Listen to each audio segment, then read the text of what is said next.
Well, thank you, Lachlan, and I came back a week early just in case there were interventions that were unexpected. Congratulations to you and to the Australasian College of Road Safety and the George Institute on hosting such an impressive and such an important gathering of road safety professionals here tonight. Now, an event like this does take a great deal of effort and a lot of people being involved, and I won't try to recognise everyone who's had paid a contribution, but it would be remiss of me not to acknowledge Claire Howe, the Executive Officer of ACRS, for your work, Nick Koukoulis, the CEO of Austroads, welcome here tonight, Mike Murdoch, my Departmental Secretary, and Marcus James, who heads up my Department's Road Safety and Productivity branch.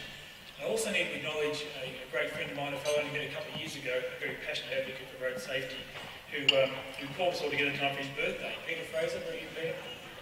We put on a decent night for you, Peter. Congratulations. Ladies and gentlemen, on a very serious note, can I ask you just to stand up for a moment? As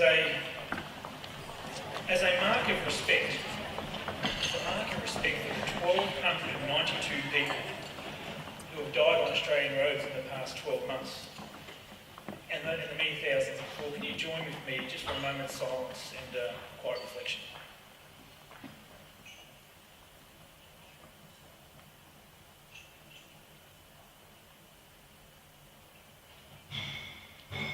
Thanks, ladies and gentlemen. Please be seated. I don't know what you thought about, but I thought about the friends, the family that I've lost personally to car crashes. I also thought about what I'm going to do in this esteemed role I have in Cabinet as a Minister on your behalf.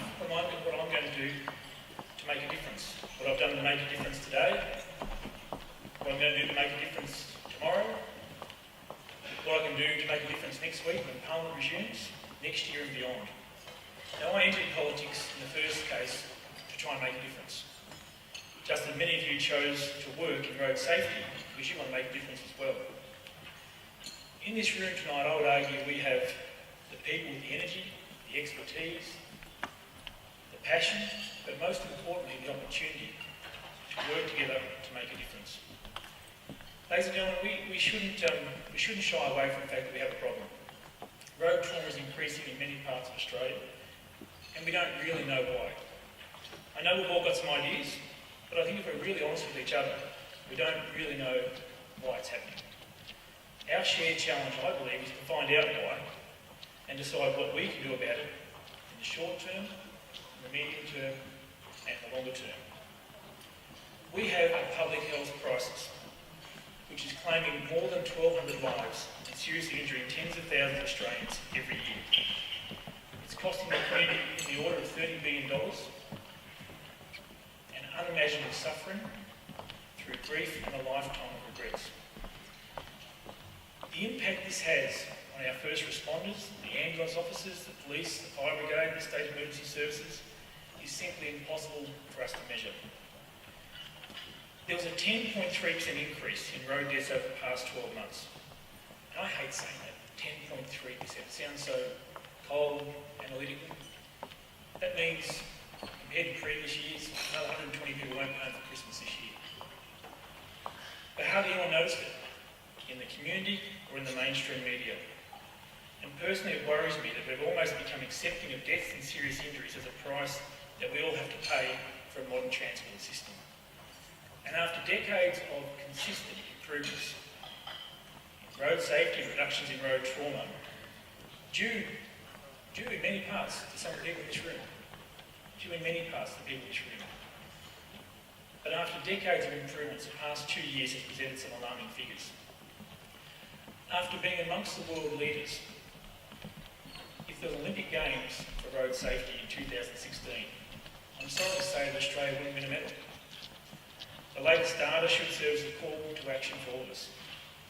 We are simply not on target to reach the National Road Safety Strategy aims we set ourselves, and we are all failing in our efforts to keep Australians safe on our roads. Now, the day I was appointed as Minister for Infrastructure and Transport, I pledged to work with state governments, police, local communities, to deliver a national focus to be backed up by practical action when it comes to reducing road trauma. I know that states have primary responsibility when it comes to road safety, but this is not a problem for politicians to handball tribal jurisdictions, or to handball the police, or other levels of government, or the community more generally. I think it's up to each of us to accept responsibility for our own safety, along with our passengers, other road users, and every time we get behind the wheel or ride a motorcycle, or simply cross the road, we have to accept that responsibility. We have to make this personal. We have to shake off this national complacency and acceptance, which I believe is contributing to the growth in road trauma. I challenge you to think like this. If 120 people died each month in a disease outbreak on Australian soil, the community and the media would be demanding action. Our governments, quite rightly, would respond with legislative changes. Some of them would be unpopular, and they might be even politically difficult, but they would be accepted on the basis of the need to keep the community safe. What I'm worried about is we seem resigned to the fact that every day several people are killed on our roads, maimed on our roads, and it hardly rates a mention in the media or in the national political debate. I want to change that because I refuse to accept that this is the best we can do in 2016. At the recent Transport Industry Council meeting in Melbourne, the meeting of state ministers with responsibility for road safety, I highlighted my concerns, and more importantly, I received the support of the ministers present to host a national forum this year to allow for a full exchange of ideas on the measures we can work together on to reduce road trauma.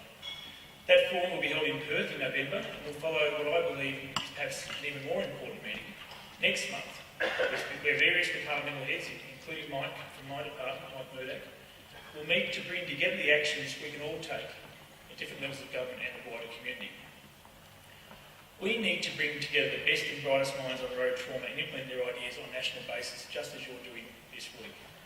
That's why I invited various industry experts to meet with me on Monday in my office here in Parliament House to present their ideas. I asked them to describe what they thought the biggest road safety challenges were and the possible solutions. I also asked them to answer what seems to be a pretty simple question: what would you do if you're the Minister for Infrastructure and Transport? Let's just say there are a lot of different answers. And that, I think, reflects the challenge we face. While it may have been the first time I've pulled together such a round table, I can assure you it won't be the last time. I intend to hold regular road safety round tables where experts in particular fields, and I expect many of you in this room will be invited to meet with me on a particular topic of your speciality and put together your practical solutions of how we can work together to reduce road trauma. Don't think for a second that it's just going to be about meetings. I'm not interested in endless talk fests.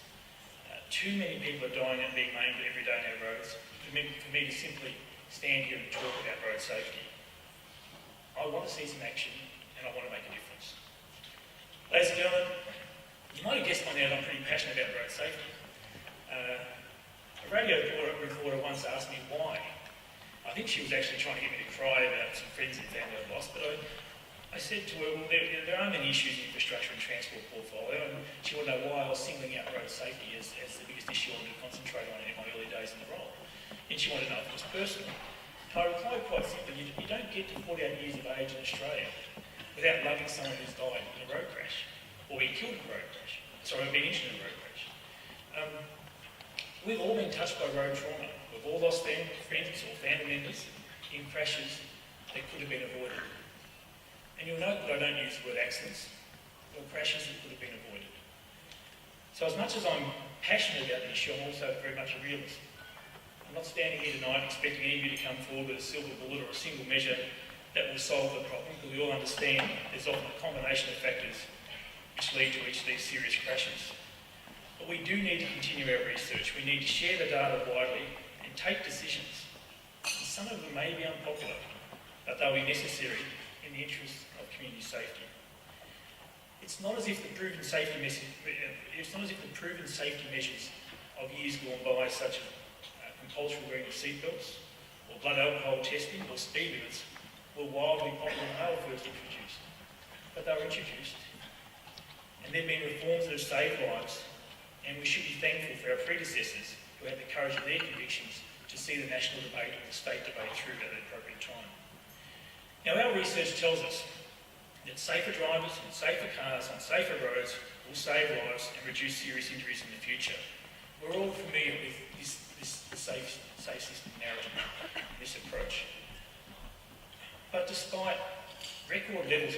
safer roads by state and federal governments, enforcement blitzes and multi-million-dollar road safety advertising campaigns, road trauma has increased in the past 2 years. I'm reluctant to speculate too much, but the media often ask me for my opinion on these issues, and I do tend to want to wait for further advice. And the National Ministerial Forum, I think, will provide some guidance. But I do have a couple of suspicions of my own about some of the causes. And this comes from my discussions in my own electorate of Gippsland with local police, and the anecdotal reports from the police, to me, suggests that many of our road users have become immune to the advertised warnings when it comes to speed, to fatigue, to drink and drug driving.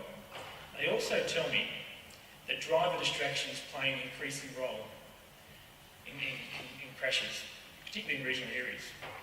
Now, we've all driven behind a car on the freeway, seeing it behave erratically, only to pull alongside or overtake, and you'll see a driver fiddling with their phone. When we stop at traffic lights, how many times do you see drivers checking their messages? It makes me wonder what is so important in their life that they would risk death or permanent injury to send or receive a message. You know, pick the kids up from soccer, get a loaf of bread, see you Saturday night, thanks for lunch. They're not messages which are worth dying for. In fact, there's no message that's worth dying for. I fear that the penetration of iPhones and other devices in our daily lives is enormous, and it's tempting, it's too tempting, to check that message. I can just about guarantee, I should have mentioned, I have two daughters who are 18 and 19, they're P-platers, and anyone who's got teenagers who drive, you can share my pain. They're good little drivers, but I can just about guarantee that neither of them would ever drink and drive. They've got that message. But I'm not so certain that they won't check their phones.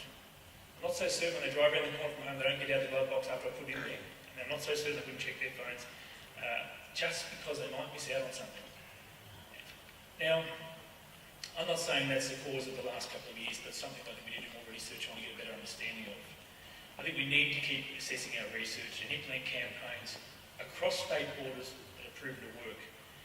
It is a great source of both personal and professional frustration in my role as Member of Parliament that we're often operating in silos when it comes to our state borders. There can only be one best practice in Australia. If one state has a better idea, a better set of licensing laws, a better communication campaign, then we should be sharing it. We want the best system in place across Australia, particularly when it comes to our public messaging and information campaigns related to road users' behaviour. But promoting better driver behaviour doesn't touch two of the other key issues with road safety: improving the safety of the road network and getting people into safer cars, trucks and safer motorcycles. We know that new technology can help the driver to avoid crashes or minimise the severity of injury if an accident occurs. But the average age of the Australian vehicle fleet of 10 years means it takes too long for the benefits of safety innovations to flow through the second-hand market, and some safety features available overseas are simply too slow to arrive in our country. And in any case, if a vehicle is not properly maintained throughout its life, the safety features are rendered worthless. There's not much point having braking assist technology when you're driving on board tyres. Our challenge is to get Australians into safer vehicles sooner, and unfortunately, I don't have a simple answer here tonight. We know that the cash for clunker schemes haven't worked, but I am very keen to work with industry to develop incentives to get drivers into safer vehicles at a faster rate to allow the benefits to flow more broadly as soon as possible. Safe vehicles are proven to reduce the likelihood of a crash occurring, and if a crash does occur, the occupants of the vehicle are less likely to be injured. Safe vehicles can also minimise injuries to vulnerable road users, like cyclists and pedestrians. It's important to note, for the government's perspective, particularly Treasury's perspective, that a safer vehicle may turn a potentially serious injury into a minor one and save the health budget millions of dollars in follow-up treatment. The bitter irony, though, is that young drivers face the highest risk of accidents in their early years of driving, which usually coincides with them driving the worst car of their lives. Now, maybe there's a role here for the private sector. I mentioned before it's about taking responsibility. Maybe there's a role here for the private sector as well to step up and and take its share of responsibility to reduce road trauma. The car manufacturers, the banking and insurance sectors could all be working with governments to develop lower cost loan schemes, insurance incentives, or other innovative ways to help our young people get into the safest car possible for them. I've had some discussions, and I expect to have some more with the trucking industry as well, to consider innovative measures that we can support them on to renew the heavy vehicle fleet. There are obviously some major environmental benefits to be achieved through newer vehicles, but they also come with vastly improved safety features. Our heavy vehicle sector plays a crucial role in our national economic life, and we want to provide a safe workplace for those drivers and other road users. And that, ladies and gentlemen, brings me to the road and transport network itself. My poor staff, they hear me say this at least 10 or 20 times a week, and I'll repeat it to anyone who listens to me. Good infrastructure can change lives, and good infrastructure can save lives. Our $50 billion infrastructure investment program is important because it changes lives by reducing congestion, it improves productivity, it means people get home to their kids sooner and safer. And it saves lives by investing in engineering solutions which are often quite affordable. And we're actually seeing the results of that investment right around Australia at the moment. Major projects like the Pacific Highway duplication between Sydney and Brisbane, the Bruce Highway upgrades and various urban freeways are already paying dividends in terms of reduced road trauma and reduced crashes. We have a heavy vehicle safety and productivity program, we have a community-led black spots program that both focus on reducing deaths and serious injuries. But as we're all passionate advocates for road safety, we need to keep making our case loudly and proudly out in the community. In an environment where every budget dollar is very hard to secure, we must present the research and the evidence to justify the investment by governments, which we all believe, will understand or know, is necessary. We know that safer roads save lives, but we need to keep funding this important work in our cities, on our country roads, and our regional highways. Our aim must be to prevent road crashes, and if they still occur, to minimise their consequences and the extent of injury for all involved. So the duplication of major highways, the installation of road safety barriers, the widening of road shoulders, better lighting, tactile line marking, better signage, increasing the number of rest areas. These are all strategies which are currently being rolled out at local, state and federal level, but we need to maintain the pressure to ensure the appropriate level of resourcing continues in the future in future budgets. We're also supporting rail freight upgrades to take some of the transport tasks off our roads, and we're also improving public transport links and providing dedicated cycling lanes, which I believe have a role to play in improving safety as well. These measures, as you'd expect, are all aimed at getting Australians home safely, to their families every night, and now is our time to have this national conversation about reducing road trauma. We can't simply accept the current trend and proceed with business as usual. So, ladies and gentlemen, I thank you for your patience here tonight. I don't normally read speeches, I normally have about 4 dot points and wing it. But I thought such an important occasion tonight I would present you with a more prepared speech. And besides, the Australian wanted a copy of it in advance. See what happens when I wing it, things go pear-shaped straight away. Finally, ladies and gentlemen, I simply want to thank you all. I want to thank you for the time you've taken and your busy schedules to be here this week to contribute to this national conversation on road safety. If you felt that I've been too harsh and critical, please accept my apologies. I want to thank you for your years of hard work, your determination, your persistence, your tireless efforts in the past to reduce the number of road deaths and serious injuries in our community. But most of all, I want to thank you for the work you're going to do in the future. If we are going to achieve our mutual goals to save lives, reduce serious injuries, we are going to have to work together.